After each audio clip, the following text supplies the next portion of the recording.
I was 34 when I learned that traffic jams don't happen at boutique hotels. It was a Thursday night, nothing special. I was wrapping up some project reports at my desk when my phone buzzed with a text from Clara. "Traffic's brutal tonight.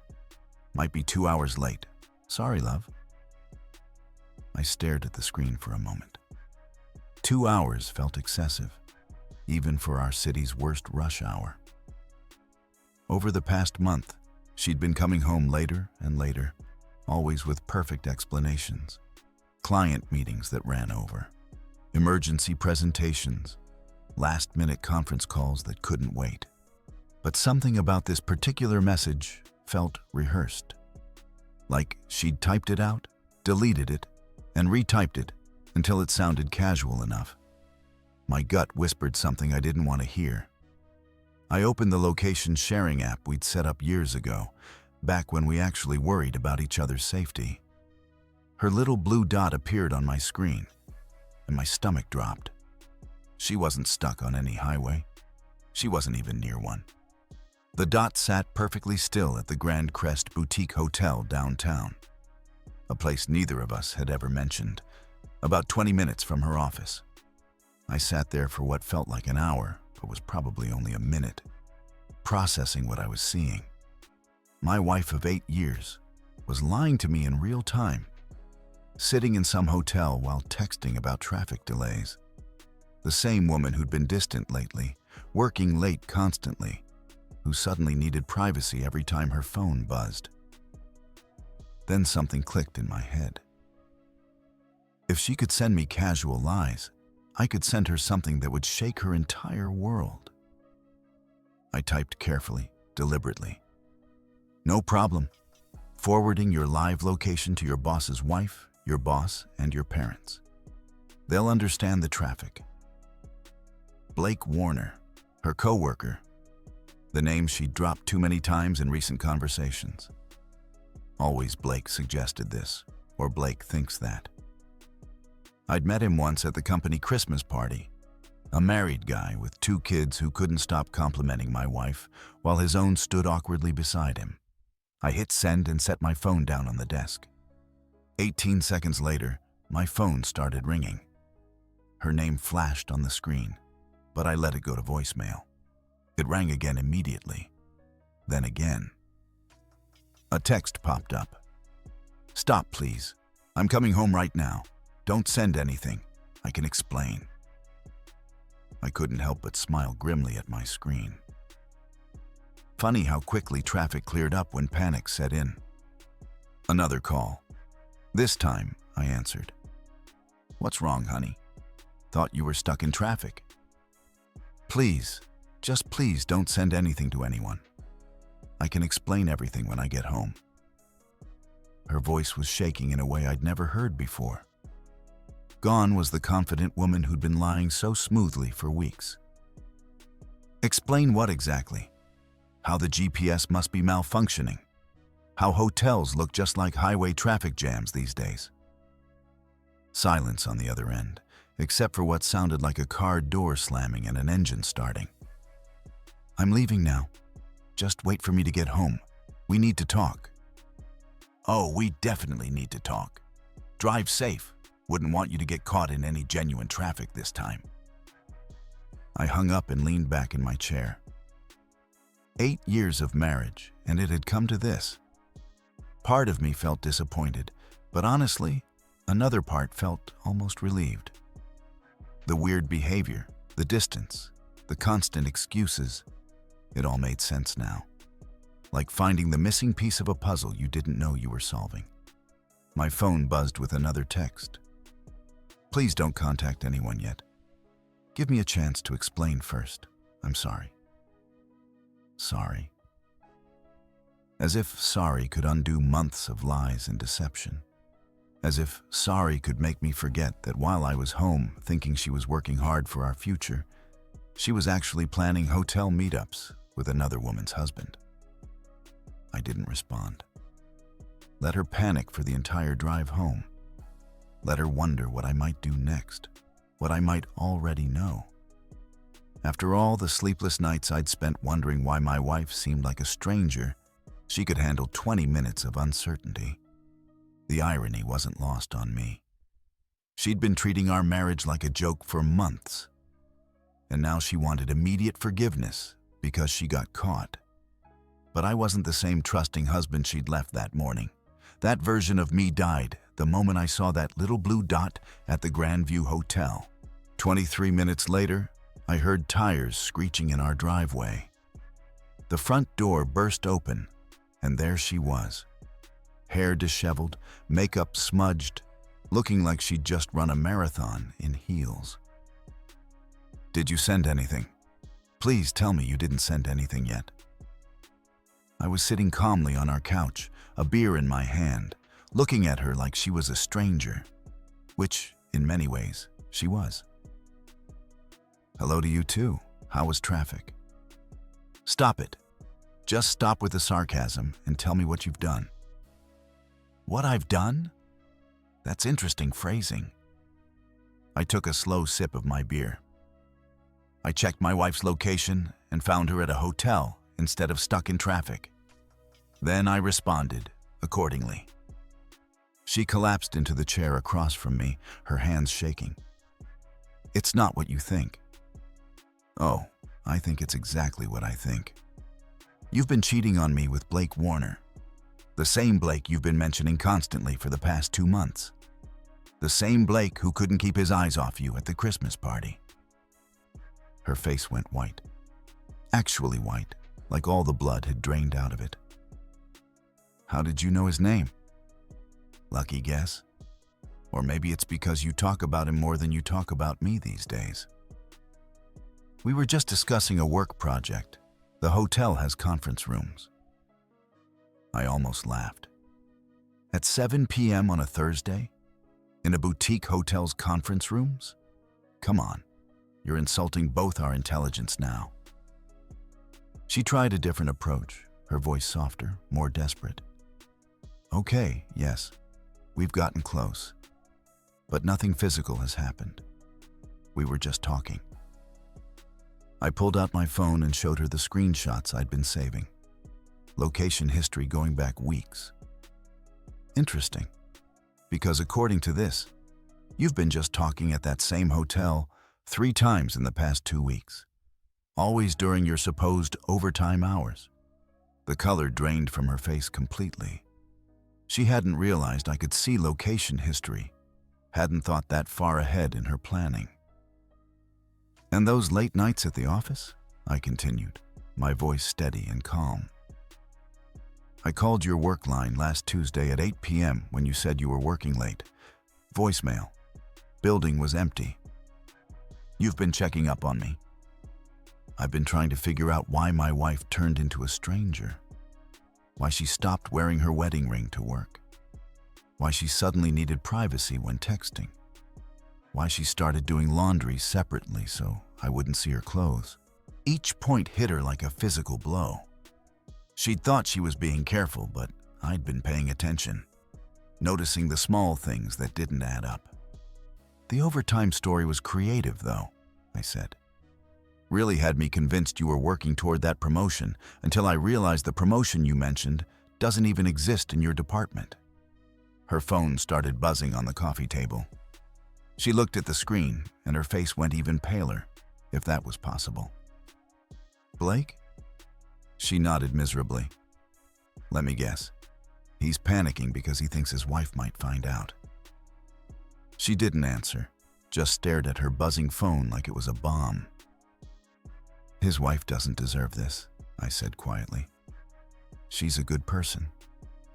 "And what am I?" Clara's voice broke. "What did I deserve?" She started crying then, but they felt like guilty tears, not remorseful ones. Tears because she got caught, not because she hurt me. I'd learned to tell the difference over the years. "How long?" I asked. "What?" "How long has this been going on? And don't lie to me anymore. I'm done with lies." "6 weeks." "Try again." She looked confused, caught off guard by my certainty. The location history shows the first hotel visit was 3 months ago. Try again. 3 months, she whispered. 3 months. A quarter of a year. While I was planning our upcoming anniversary dinner, researching restaurants, making reservations, she was planning secret meetings with another man. While I was picking out a gift she'd love, she was picking out excuses I'd believe. "And you never thought to end our marriage before starting this?" I asked. Never thought I deserved honesty? I didn't mean for it to happen. We were working late together and... Save it. I don't need the details of how it started. I need to know if you understand that it's over. What's over? I looked at her like she'd lost her mind. Our marriage. Us. This whole charade where you pretend to be my wife while sneaking around with Blake. But we can work through this. Couples therapy, counseling. I'll do whatever it takes. You want to work through this while you're still texting him? While you're more worried about his wife finding out than about what you've done to me? Her phone buzzed again. Blake's name lit up the screen like a neon sign. "Answer it," I said. "What?" "Answer his call. Put it on speaker. Let's all have this conversation together." "I can't do that." "Why not? Afraid he'll realize that actions have consequences? That married men who have affairs don't get to keep their comfortable lives when they're exposed?" The phone stopped ringing, but immediately started again. His panic was almost palpable through the screen. "He's scared," she said quietly. "Good. He should be. You both should be, because this isn't going away, and it's not getting swept under the rug. You made choices, and now you get to live with them."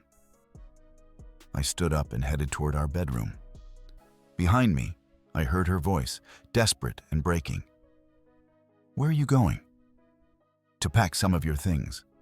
You can stay at your sister's tonight. We'll figure out the permanent arrangements tomorrow." "You're kicking me out?" I turned back to look at her. Really look at her. This woman I'd loved for 8 years, who I'd planned a future with, who I'd trusted completely. "You kicked yourself out the first time you went to that hotel. You just didn't realize it yet." She followed me to the bedroom, desperation clear in her voice. "Please, you have to listen to me. I made a mistake, but we can fix this." I opened her dresser drawer and started pulling out clothes, folding them neatly into a suitcase I'd retrieved from the closet. My movements were calm, methodical. I'd had weeks to prepare for this moment, to think through every possible scenario. "You keep saying mistake," I said without looking at her. "Mistake is forgetting to pick up milk. Mistake is being late for dinner. Having a 3-month affair isn't a mistake. It's a choice you made every single day." "But I love you. I never stopped loving you." I paused and looked at her. "You have a funny way of showing love. Like last weekend when you told me you had to work Saturday, but you were actually at some bed and breakfast upstate with him." Her mouth fell open. "How could you possibly know that?" I pulled out my phone and showed her a photo. It was her car parked outside the Pine Valley Inn. License plate clearly visible, timestamp showing last Saturday at 2 p.m. "You drove right past the security camera at the entrance. They post their daily guest parking photos on their website to show how busy they are. I know because I follow them. Was planning our anniversary there." Her knees gave out and she sat down hard on the bed, staring at the photo like it was in a foreign language. "You've been following me?" "I've been paying attention. There's a difference.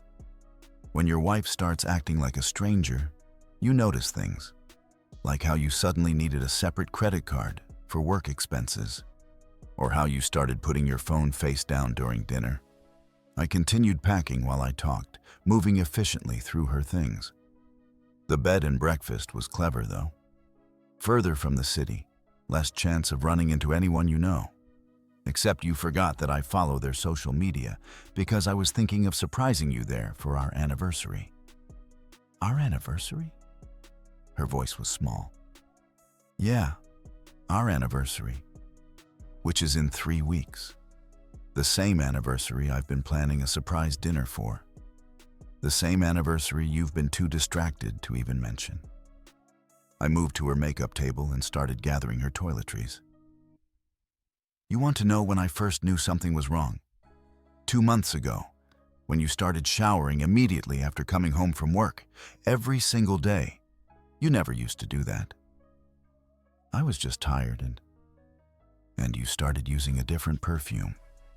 Not the one I bought you for Christmas, but something new. Something Blake probably complimented. I held up a small bottle of expensive perfume I'd found hidden in the back of her drawer. This one, right? The one you only wear on days you see him. She was crying harder now, but I felt nothing. No sympathy, no urge to comfort her. She'd burned that bridge herself, one lie at a time. Then there were the phone calls, I continued. You used to answer your phone around me without thinking. But lately, you check who's calling first. And if it's a number I might recognize, you let it go to voicemail. I showed her another screenshot on my phone. Our phone bill with Blake's number highlighted. 73 calls in the past month, some lasting over an hour. All during times you told me you were busy with work. You went through our phone records. Our phone records. My name is on the account too, remember? I have every right to see what I'm paying for. I closed the suitcase and set it by the door. The funniest part is how you've been treating me like I'm stupid. Like I wouldn't notice that my wife of 8 years suddenly became a completely different person. I never thought you were stupid. No? Then why did you tell me you were working late on days your office was closed for renovations? Why did you say you had client dinners on nights when your company had no scheduled events? Her face crumpled. How? I checked with your office. I know about the renovation schedule. I know about the company calendar. I know because I cared enough about my marriage to figure out what was destroying it. I sat down across from her, my voice steady and calm. Here's what's going to happen. You're going to take this suitcase and stay somewhere else tonight. Tomorrow, you're going to have a very uncomfortable conversation with your boss about how your affair with a coworker is affecting your judgment and professionalism. You wouldn't. I already scheduled a meeting with Harold Patterson for tomorrow morning. He's very interested in discussing workplace conduct policies. She looked genuinely terrified now. You could ruin my career. Your career? You ruined your career the moment you decided to have an affair with a married coworker. I'm just making sure the appropriate people know about the situation. And Blake? What about his family? What about them? His wife deserves to know who she's married to. His kids deserve better than a father who lies and cheats, just like I deserved better than a wife who does the same. I stood up and handed her the suitcase. The difference between you and me is that I actually care about the innocent people getting hurt here. You only care about protecting yourself and Blake. This is vindictive. This isn't who you are. You're right, I said, opening the bedroom door. The person I was would have tried to save our marriage, would have begged you to choose me, would have blamed himself for not being enough. But that person died when I realized my wife was choosing another man every day for 3 months. She walked slowly toward the door, then turned back. What if I end it with him? What if I cut all contact and we try to rebuild? Then you'd still be the woman who lied to my face for 3 months. You'd still be the woman who planned elaborate deceptions while I was planning our anniversary. You'd still be the woman who cared more about protecting her affair partner than being honest with her husband. I looked her directly in the eyes. And I'd still be done with you. After she left, I poured myself another beer and sat back down on the couch. My phone was already buzzing with missed calls from her, but I ignored them. Instead, I opened my laptop and pulled up the folder I'd been building for the past 3 weeks. Screenshots, photos, phone records, credit card statements, location data. Everything organized chronologically, everything documented with timestamps and details. I'd learned to be thorough in my job as a project coordinator. Those skills translated surprisingly well to documenting a cheating spouse. My phone rang. Unknown number. Hello? Is this Clara's husband? The voice was shaky, nervous. Blake, I assume. Silence for a moment. We need to talk. No, we don't. You need to go home and explain to your wife why you've been lying to her for 3 months.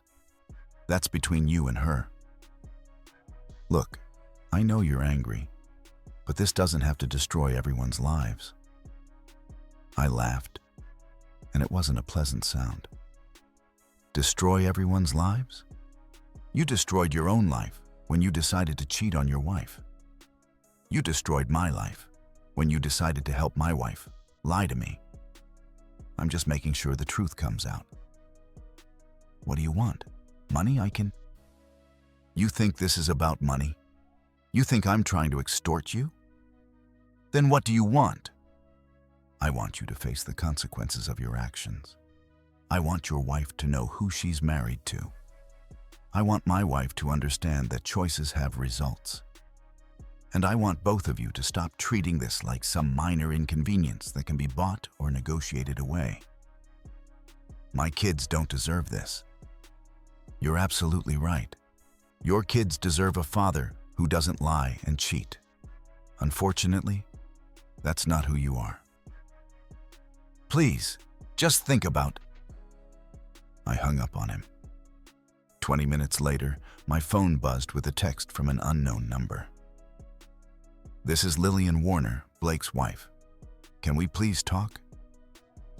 I stared at the message for a moment. This poor woman had no idea what kind of man she'd married, just like I'd had no idea what kind of woman I'd married. I called the number. Mrs. Warner, this is Clara's husband. Thank you for calling me back. Her voice was steady, but I could hear the strain underneath. Blake just told me everything. I'm so sorry. You don't need to apologize. You didn't do anything wrong. I feel like such an idiot. The late meetings, the weekend work trips, the new clothes. I knew something was different, but I trusted him. We both trusted people who didn't deserve it. Can I ask, how long have you known? I suspected for about a month, but I've had solid proof for 3 weeks. I wanted to make sure I had everything documented before I acted. 3 weeks? You've known for 3 weeks and didn't say anything? I needed to be strategic about this. Blake has more to lose than Clara does. Bigger salary, management position, kids to support. I wanted to make sure he understood the full scope of consequences before he tried to minimize or cover anything up. There was silence on the other end for a moment. What kind of consequences? Well, for starters, I've documented enough policy violations to justify termination. Having an affair with a subordinate, using company resources for personal meetings, falsifying overtime reports to cover absences. Your husband handed me quite a list. Subordinate? Clara works under Blake. Didn't he mention that? Blake is Clara's direct supervisor. She got promoted to his team right around the time their affair started. Quite a coincidence. I heard her sharp intake of breath. He told me she was just a colleague. Mrs. Warner, your husband has been lying to you about everything. The hotels, the business trips, even basic facts about their working relationship. I can email you copies of everything I found if you want the complete picture. Yes, please. I need to see it all. I'll send it over tonight. And Mrs. Warner, I've already scheduled a meeting with their boss tomorrow morning. Blake's career at that company is over, but you should know that before he tries to spin it as a layoff or restructuring. He could lose his job? He's going to lose his job. Company policy is very clear about supervisor-subordinate relationships, especially when they involve falsified reports and misuse of company time. After I hung up with Lillian, I spent an hour organizing all my evidence into a clear, professional presentation. Screenshots of location data showing patterns over 3 months.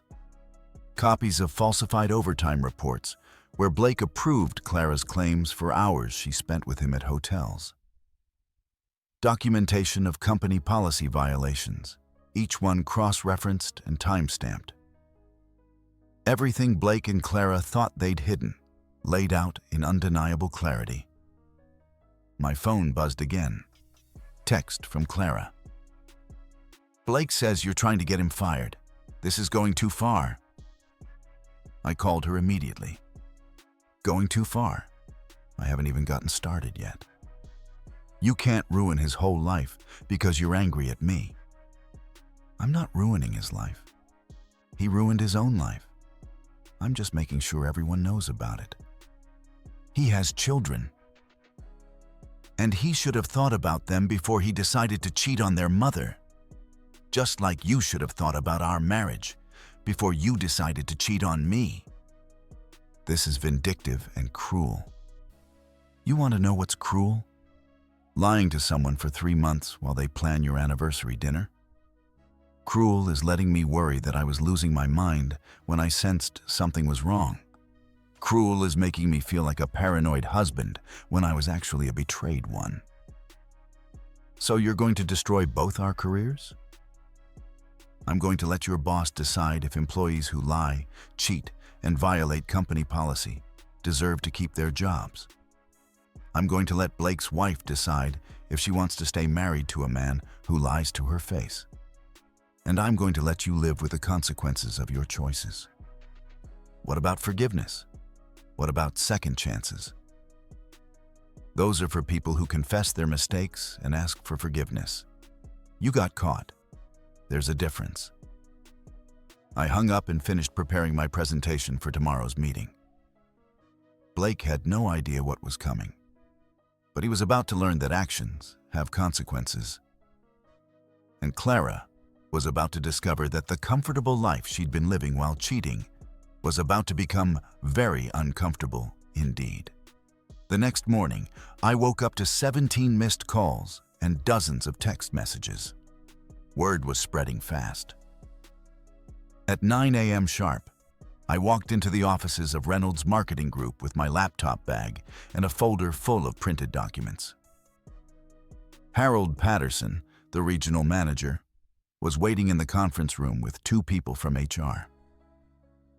"Thank you for coming in," Harold said, shaking my hand. "I have to say, these are serious allegations." "They're not allegations. They're documented facts." I opened my laptop and began the presentation I'd prepared. Location data showing Blake and Clara at hotels during work hours. Falsified overtime reports where Blake, as her supervisor, approved claims for hours she spent with him. Company credit card statements showing charges at restaurants during supposed client meetings that never existed. This timeline shows the pattern over 3 months, I explained, clicking through screenshots. Blake approved Clara's overtime claims for hours she spent with him at hotels. He signed off on expense reports for fake business dinners. He used his supervisor authority to cover for her absences. The HR representative was taking notes furiously. "And you collected all this. How?" "Phone records from our shared family plan. Location sharing that my wife enabled herself. Credit card statements from our joint account. Company policy violations that are documented in your own system." Harold looked uncomfortable. "Where are Blake and Clara now?" "Blake called in sick this morning. Clara requested a personal day. I imagine they're trying to figure out damage control." As if on cue, my phone buzzed. Text from Clara. "The meeting is happening right now, isn't it?" I showed the message to Harold. "She's tracking my movements and trying to coordinate with Blake. Even now, they're working together instead of focusing on their respective families." The HR manager closed her notebook. "We'll need to conduct our own investigation. But based on what you've shown us, this is grounds for immediate termination for both employees." "There's one more thing," I said, pulling out another folder. "Blake has had inappropriate relationships with subordinates before. I did some research." I handed them printed screenshots of complaints filed against Blake 18 months ago by another female employee. The complaints had been settled quietly, transferred to another department with a non-disclosure agreement, but the pattern was clear. Harold's face darkened. "We weren't aware of any prior incidents." "The previous employee was transferred and silenced, but the complaints are still in your system if you know where to look." After the meeting, I drove to my lawyer's office. Tanner Brooks had been my family attorney for years, handling everything from our house purchase to estate planning. Today, he was helping me file for divorce. "This is the most thorough documentation I've ever seen in a cheating spouse case," Tanner said, reviewing my evidence. "Usually people come in with suspicions and a few text messages. I wanted to be sure, and I wanted to be prepared." "Well, you're definitely prepared. With evidence this solid, she won't be able to claim any kind of reconciliation narrative in court. This shows clear deception over an extended period." "What about asset division?" "Given the adultery and the documentation of her deception, we can argue for fault-based divorce. That potentially affects property division, especially since she used marital resources to fund her affair." My phone rang while we were reviewing paperwork. Harold Patterson. "I wanted to give you an update," he said. "We've terminated both Blake and Clara effective immediately. Blake's access was revoked this morning, and we've begun an audit of all projects he supervised." "What about Clara?" "Same. Terminated for cause, no severance, no references. The company's position is that they violated multiple policies and created liability issues." After I hung up, Tanner raised an eyebrow. "That was fast." "Blake supervised her. Supervisor-subordinate affairs are automatic termination, especially when they involve falsified reports and misuse of company resources." "So she's unemployed as of today?"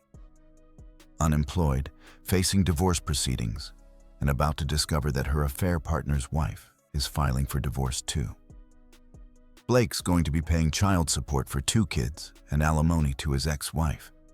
He won't be in any position to support Clara's lifestyle." My phone buzzed with another call.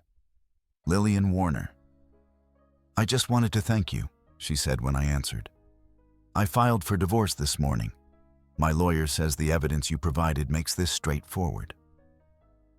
"How are you holding up?" "Better than I expected. It's almost a relief to finally understand what was happening. The not knowing was worse than the knowing." "I understand that feeling completely." "Blake tried to convince me this was all your doing, that you manipulated the situation to hurt him. But seeing all those hotel receipts, all those lies, there's no manipulating that." After I finished the call with Lillian, Tanner handed me the completed divorce filing. "This should be served to her by end of business today. Given her current situation, unemployed, no steady income, facing legal bills, I expect she'll want to settle quickly." "What kind of timeline are we looking at?" "With evidence this solid and her current circumstances, 3 to 4 months if she doesn't contest it, which she probably can't afford to do now that she's unemployed." I drove home to find Clara sitting on my front steps. She looked like she hadn't slept, her eyes red and swollen, her hair unwashed. "They fired me," she said when I got out of the car. I know. Blake, too. I know that, too. This is really happening, isn't it? You're really going to destroy everything we built together. I walked past her to unlock my front door. I didn't destroy anything. You did that when you decided Blake was more important than our marriage. 8 years, she said, following me inside. 8 years of marriage, and you're throwing it away over a mistake. I turned to face her. 8 years of marriage, and you threw it away for a 3-month affair with your married boss. Don't try to make me the villain in your story. What happens now? Now you figure out how to rebuild your life, just like I'm doing. The difference is, I get to do it with my integrity intact. She started crying again, but I felt nothing. No sympathy, no regret, no second thoughts. She'd made her choices, and now she got to live with them. The divorce papers will be served today, I said quietly. I suggest you find a lawyer. 6 months later, I was sitting in my favorite coffee shop reading the Sunday paper when I saw her. Clara was across the street loading boxes into a beat-up Honda Civic. Gone was the BMW she used to drive, the designer clothes she used to wear, the confident stride she used to have. She looked older, tired, the kind of tired that comes from consequences finally catching up. I didn't feel satisfaction watching her struggle. I didn't feel vindicated or victorious. I felt nothing, which was exactly how it should be. She'd become a stranger to me long before I discovered her affair, and now she truly was one. My phone buzzed with a text from my lawyer. Divorce finalized, papers filed with the court. It's officially over. Over. 8 years of marriage reduced to legal documents and asset division. She'd gotten the furniture and her personal belongings. I'd kept the house, the good car, and most of our savings. The judge had been unsympathetic to her arguments about starting over when the evidence showed she'd been planning her exit strategy for months. The affair with Blake had cost them both everything. He was working at a smaller firm now, making half his previous salary and paying hefty child support. His ex-wife, Lillian, had moved back to her hometown with their kids. Blake's comfortable suburban life had evaporated the moment his lies caught up with him. Clara had struggled to find work after being fired for cause from Reynolds Marketing. Word travels fast in professional circles, especially when termination involves documented policy violations and adultery with a supervisor. She'd eventually found a position at a small nonprofit, making about 60% of her previous salary. But the most telling consequence wasn't financial. It was social. Their affair had become office gossip at Reynolds, spreading to other companies in the industry. Both Blake and Clara had discovered that actions have reputations, and reputations follow you. I'd run into Lillian Warner a few weeks ago at the grocery store. She looked healthier, more relaxed than I'd ever seen her. "How are you doing?" I'd asked. "Better every day," she'd said with a genuine smile. "The kids are adjusting well to our new town. It's amazing how much easier life becomes when you're not constantly wondering if someone is lying to you." I knew exactly what she meant. My own life had improved dramatically once the chaos ended. No more wondering why my wife was distant. No more analyzing every conversation for hidden meanings. No more walking on eggshells around someone who was living a double life. I'd started dating again recently. Nothing serious yet. But it felt good to spend time with people who were genuinely interested in building something honest. The contrast was striking. How easy it was to connect with someone who wasn't hiding fundamental parts of their life. My friends had worried I'd become bitter or cynical about relationships. But the opposite had happened. Discovering Clara's betrayal had taught me to value honesty more, not less. It had shown me the difference between someone who chooses you and someone who settles for you while looking for something better. The house felt more like home now than it had in months before the divorce. I'd changed things. New furniture, different colors, spaces that reflected my actual preferences rather than compromises with someone who was mentally and emotionally elsewhere. I finished my coffee and walked back to my car. As I drove past where Clara was still loading boxes, I felt a moment of clarity about the whole situation. She'd spent 3 months planning a life with Blake while lying to me about traffic delays and overtime. She'd made elaborate plans for a future that didn't include me, all while accepting my anniversary planning and my trust. The consequences she was facing weren't my doing. They were the natural result of her choices. Blake's destroyed marriage wasn't my fault.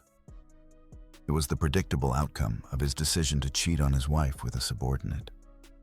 I hadn't ruined their lives. I'd simply made sure the truth came out. And the truth, as it turned out, had consequences they weren't prepared for. That evening, I grilled dinner on my back deck and called my brother to catch up. Normal conversation with someone who wasn't hiding anything, wasn't calculating responses, wasn't living a double life. "You sound different," he said toward the end of our call. "Lighter." "I feel lighter. Turns out being married to someone who's lying to you is exhausting, even when you don't fully realize what's happening." "Any regrets about how you handled it?" I thought about that for a moment. No. She made her choices, and I made mine. The difference is my choices were based on honesty and self-respect. Hers were based on deception and selfishness. What if she'd confessed before you found out? Would that have changed anything? Maybe, but she didn't confess. She got caught. And even then, her first instinct was to protect Blake and minimize the situation. That tells you everything about her priorities. After we hung up, I sat on my deck watching the sunset. Tomorrow, I had plans with some coworkers for a hiking trip. Next weekend, I was having dinner with a woman I'd met at a bookstore. Someone who'd never been married, never cheated on anyone, and seemed genuinely interested in building something authentic. My life was smaller now in some ways. No wife, no couple friends who'd taken sides, no shared history with someone who'd rewritten our story with lies. But it was also more genuine. Every relationship in my life now was based on honesty and mutual respect. Clara had chosen her path when she decided Blake was worth more than our marriage. I'd chosen mine when I decided my self-respect was worth more than a relationship built on deception. 6 months later, I was certain I'd chosen correctly. And from what I'd seen of her life lately, I suspect she was starting to realize she hadn't. Our story has come to an end. If you've made it this far, how about subscribing to our channel? It helps us immensely. I've selected 2 other videos for you that I'm sure you'll enjoy. Feel free to click on them. I'll be waiting for you in the next story. See you soon.